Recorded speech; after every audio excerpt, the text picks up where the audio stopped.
당진 지역 택배기사들이 천막농성에 나섰습니다. 한 택배업체가 기사에게 주는 수수료를 일방적으로 내려 사실상 해고 통보를 당했다며 억울함을 호소하고 있습니다. 공주에서 코로나19 확진자와 접촉한 13명이 모두 음성 판정을 받았습니다. 이에 따라 이태원 클럽 관련 충남도 내 추가 확진자는 현재까지 없는 것으로 확인됐습니다. 코로나19로 인한 경기 침체로 충청권 지역의 수출이 큰 폭으로 줄었습니다. 석유 제품과 디스플레이, 반도체 등 수출이 지난해 같은 기간보다 24% 감소한 것으로 나타났습니다. 예산 황새공원에서 방사한 황새 한 쌍이 태안 남면에 있는 송전탑에 새끼 4마리를 부화했습니다. 천연기념물 황새가 송전탑에 둥지를 짓고 자연 번식에 성공한 건 국내에서 처음입니다. 헬로티비 뉴스 충남 지금 시작합니다.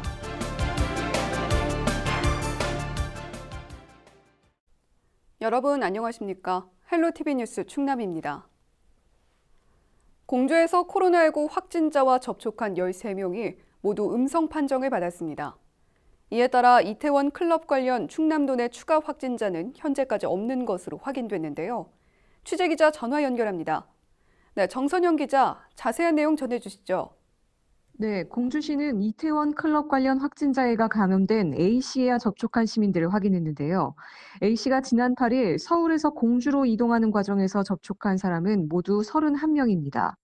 이 가운데 공주 지역 검사자는 14명, 다른 지역 거주자는 16명, 버스에 같이 탔던 1명은 아직 신원을 확인 중입니다. 관내 접촉자 13명을 대상으로 검사한 결과 모두 음성으로 확인됐습니다. 이에 따라 현재까지 충남도 내 이태원 클럽 관련 추가 확진자는 없는 상황입니다. 공주시는 접촉자들이 음성 판정을 받았지만 접촉일로부터 14일간 자가 격리하도록 했는데요. 다른 지역 거주자 16명은 해당 지역 보건소로 통보해 검사를 받도록 조치했습니다. A씨가 지난 11일 새벽 인근 편의점을 방문한 것과 관련해선 이동 동선과 접촉차에 포함하지 않았다고 밝혔는데요. 편의점에서 머문 시간이 4분으로 짧고 점원이 마스크를 착용하고 있었으며 거리를 2m 이상 유지해 이같이 판단했다는 설명입니다. 시는 확인되지 않은 정보로 불안해하지 말고 이번 사태가 수습될 때까지 시민들의 적극적인 협조를 당부한다고 말했습니다. 네, 여기까지 듣겠습니다. 지금까지 보도국 정선영 기자였습니다.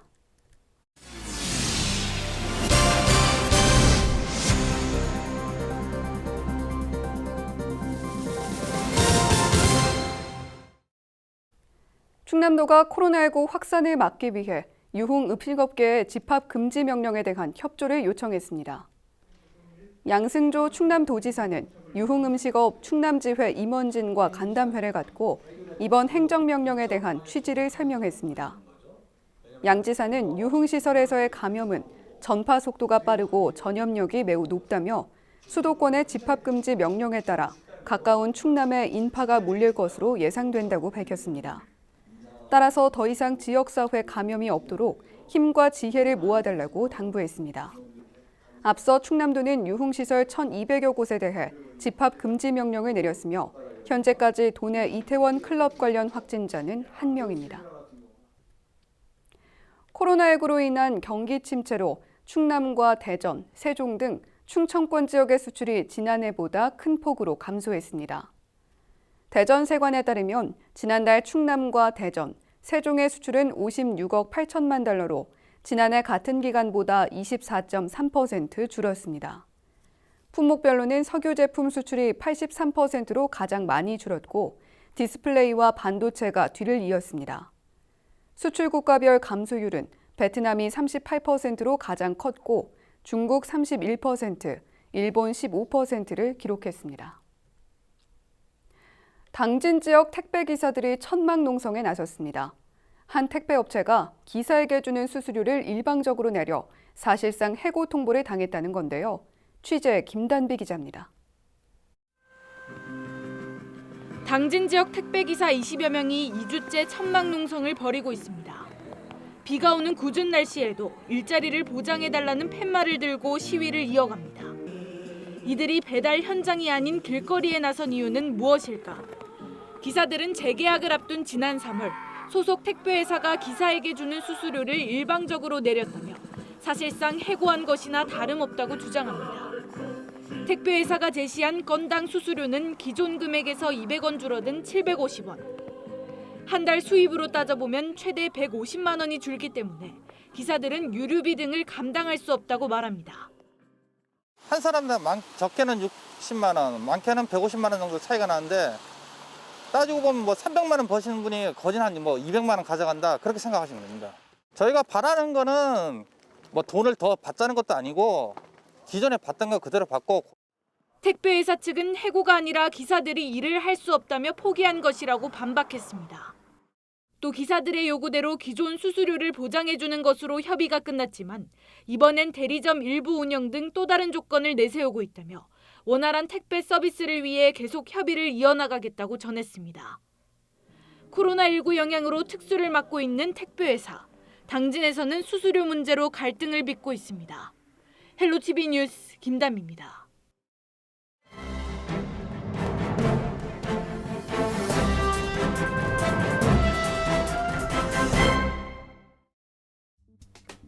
신문브리핑 굿모닝 충청 기사입니다. 충남 지역 3개 시군의회 소속 미래통합당 비례대표 의원 3명이 전반기 2년이 끝나는 시점에서 교체될 것으로 전해져 논란이 일고 있습니다. 정당 공천제의 부작용이라는 지적과 함께 여성을 여전히 지방자치의 들러리 정도로 여기고 있는 것 아니냐는 비판의 목소리가 제기되고 있는 겁니다. 정치권에 따르면 공주시의회 정종순 의원과 부여군 의회 김상희 의원, 청양군 의회 김옥희 의원은 오는 6월 임기를 마치고 다음 주자에게 자리를 넘겨줄 예정인 것으로 파악됐습니다. 후임자는 P씨와 또 다른 P씨, 그리고 H씨가 될 것으로 전해지고 있습니다. 이들 대부분은 미래통합당 충남도당에서 당직을 역임했거나 각 지역 여성단체 관련 활동을 한 것으로 알려지고 있습니다.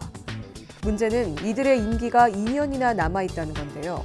특히 비례대표로 기초의회에 진출한 여성 의원들 대부분 업무 파악 등에 최소 1년 이상이 소요된다는 점에서 전문성을 발휘할 만한 시점에서 교체하는 것은 있을 수 없는 일이라는 비판의 목소리가 나오고 있습니다. 사단법인 한국공공행정학회 회장을 맡고 있는 최우택 대제대학교 행정학과 교수는 의정활동의 경우 경험이 매우 중요하다. 전반기 2년을 마치고 기초의회 역할에 대해 알만한 시점에서 교체한다는 건 정당 공천제가 가지고 있는 대표적인 폐해가 될 가능성이 크다며 정치권이 국민의 선택을 우롱하는 것과 마찬가지라고 지적했습니다. 충남 지역 한 여성 기초의원은 정종순 의원 등은 정당을 떠나 의정활동을 매우 잘했다는 평가를 받고 있는 분이라며 여전히 여성을 지방자치의 들러리 정도로 여기고 있는 것은 아닌지 의문이라고 우려했습니다. 이에 대해 미래통합당 정진석 국회의원실 관계자는 여성 비례대표의 경우 조율이 잘 안 되는 측면이 있다며 구체적인 배경에 대해선 좀 더 확인이 필요하다는 입장을 밝혔습니다. 이런 가운데 정종순 의원은 따로 언급할 게 없을 것 같다며 말을 아꼈고 김상희 의원은 약속은 지키라고 있는 것이라며 사퇴 의사를 분명히 했습니다. 김옥희 의원은 끝까지 가도 하자가 없다는 얘기만 듣고 있다는 말로 여운을 남겼습니다. 지금까지 신문브리핑이었습니다.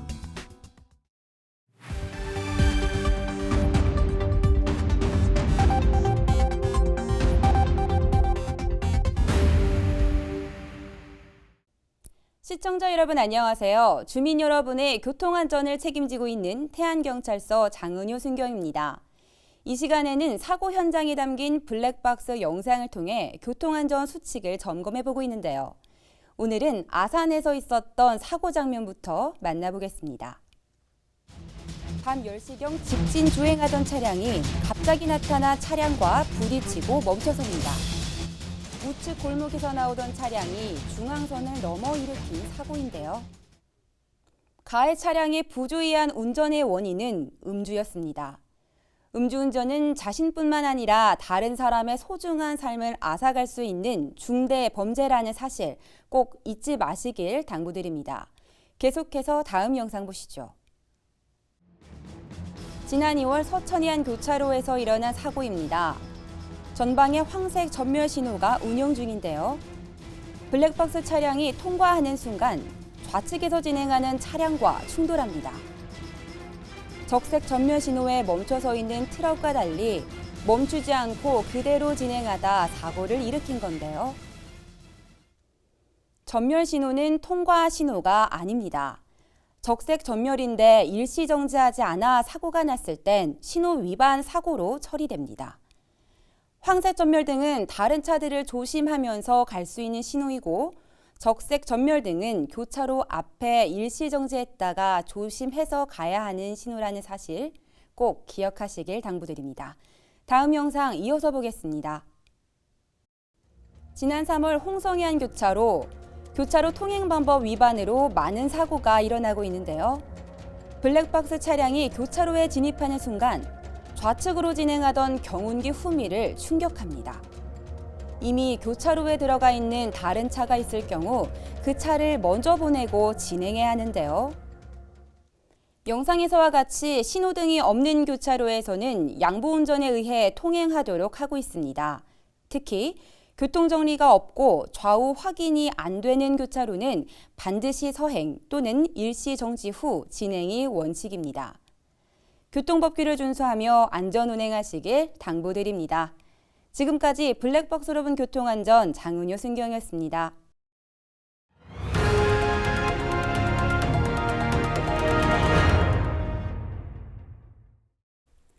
충남 서해안에서 섬과 섬과 육지를 연결하는 교량 건설이 잇따르고 있습니다. 충남도와 해당 시군에 따르면 현재 건설 중이거나 건설이 추진되는 해상교량과 연륙교가 4개에 이릅니다. 가장 먼저 개통되는 교량은 당진시 대난지섬과 소난지섬을 잇는 해상교량으로 오는 12월 개통을 앞두고 있습니다. 보령 대천항과 태안 영목항 구간은 내년 말 완전 개통될 예정이며 해저터널로 건설되는 대천항 원산도 구간도 내년 하반기 개통됩니다. 이 밖에 당진시 신평면 매산리와 아산만내 평택 당진항 내항간 연륙교 건설 사업도 본궤도에 올라 2025년 개통을 목표로 설계가 진행되고 있습니다. 충남도는 이들 교량이 개통되면 주민 편의 증가와 관광산업 활성화에 도움이 될 것으로 기대하고 있습니다.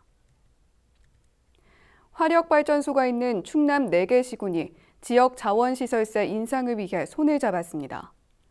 당진시와 태안군, 보령시, 서천군은 화력발전소가 전력 생산량에 따라 지자체에 내는 지역자원시설세를 현재 1kW시당 0.3원에서 1원으로 인상해야 한다고 밝혔습니다. 화력발전의 경우 환경오염 등 사회적 비용이 큰데도 합당한 지원을 받지 못하고 있다는 지적입니다. 현재 발전소가 있는 전국 10개 시군의 세입 규모는 1,255억 원으로 이 중 65%가 해당 시군의 재원으로 사용되고 있습니다. 당진시 등은 과세 형평과 지방재정의 안정적인 운영을 위해 지역자원시설세 인상이 필요하다며 정부의 표준세율 인상을 건의하겠다는 계획입니다. 충남도 보건환경연구원이 오는 6월까지 대기오염물질 배출 사업장에 대한 집중 감시에 나섭니다. 대상은 서산과 당진 등 서북부 지역의 대형 사업장으로 오염물질과 미세먼지를 다량 배출하는 대형 석유화학단지와 석탄화력발전소, 제철소 등입니다. 검사는 굴뚝에서 나오는 먼지를 측정하는 방식으로 황산화물과 질소산화물 등 휘발성 유기화합물에 대해 조사할 계획입니다. 도 보건환경연구원은 배출량이 기준을 초과할 경우 관할 기관에 즉각 통보해 대기오염 방지 시설을 개선하도록 유도할 방침입니다. 청양에서 생산된 농특산물이 올해 처음으로 홍콩 수출길에 올랐습니다. 15일 청양군 비봉 농동단지 한 수출업체에서 농특산물 수출 선적식이 진행됐습니다. 수출 품목은 김치류와 청양농협의 고춧가루, 표고버섯 등 5.7톤, 3,300만 원 상당의 물량으로 홍콩에 수출되는 건 이번이 처음입니다. 청양군은 이번 수출을 계기로 멜론과 밤, 구기자 등 수출 품목을 확대하고 청양 농산물이 전 세계로 수출될 수 있도록 지원할 방침입니다. 예산 황새공원에서 방사한 황새 한 쌍이 태안 남면에 있는 송전탑에 둥지를 틀고 부화했습니다. 황새 부부는 지난 3일 첫 부화를 시작으로 새끼 4마리를 산란했습니다. 천연기념물 황새가 송전탑에 둥지를 짓고 자연 번식에 성공한 건 국내에서 처음입니다. 앞서 예산군과 태안군, 문화재청과 한국전력공사는 황새의 안전을 위해 둥지 주변에 전기사고 예방 설비를 설치하기로 합의했습니다. 황새는 복원 사업을 통해 2015년 9월 예산 황새공원에서 처음으로 방사됐으며 현재까지 5쌍이 짝을 이루어 번식을 하는 등 야생에서 성공적으로 적응했다는 평가를 받고 있습니다.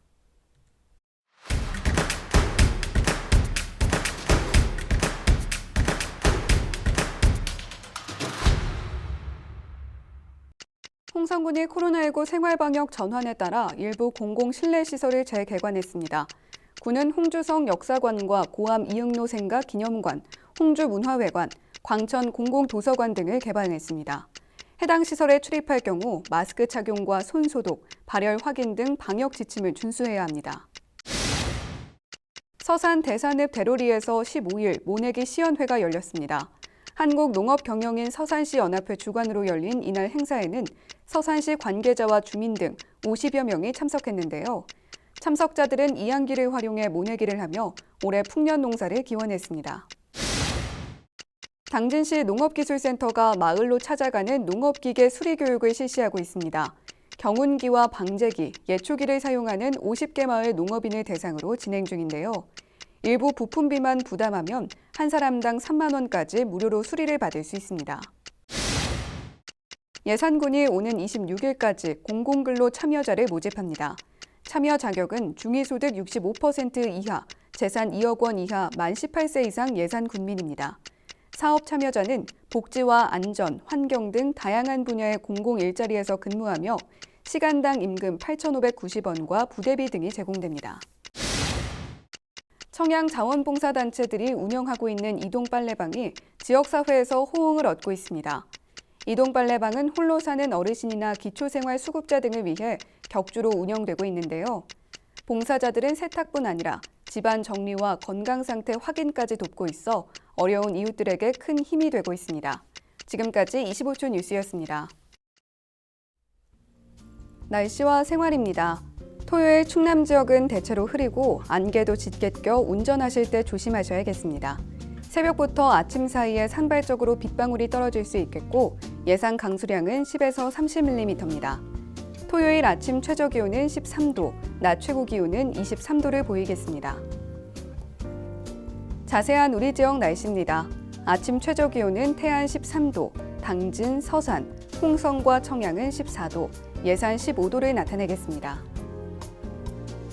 한낮 기온은 태안 19도, 서산 20도, 당진과 홍성 21도, 예산 22도, 청양은 23도까지 오르겠습니다. 다음으로 생활지수입니다.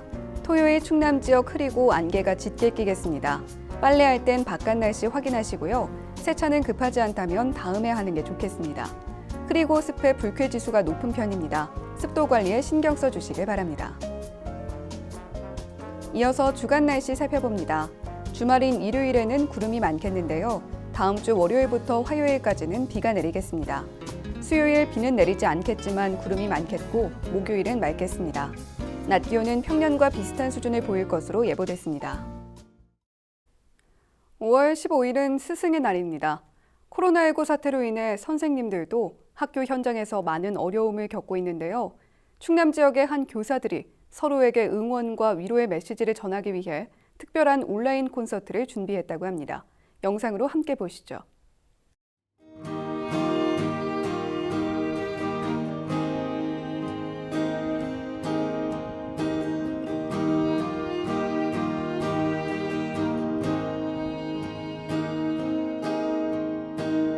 사랑을 손모아 기다리면 봄처럼 가득히 피어오지만 사랑을 그냥 놓아두면 가을과 같이 시든다 내 사랑은. 헬로티비 뉴스 충남, 오늘 저희가 준비한 소식은 여기까지입니다. 저희는 언제나 지역 주민 여러분 곁에 있겠습니다. 함께해 주신 여러분 고맙습니다.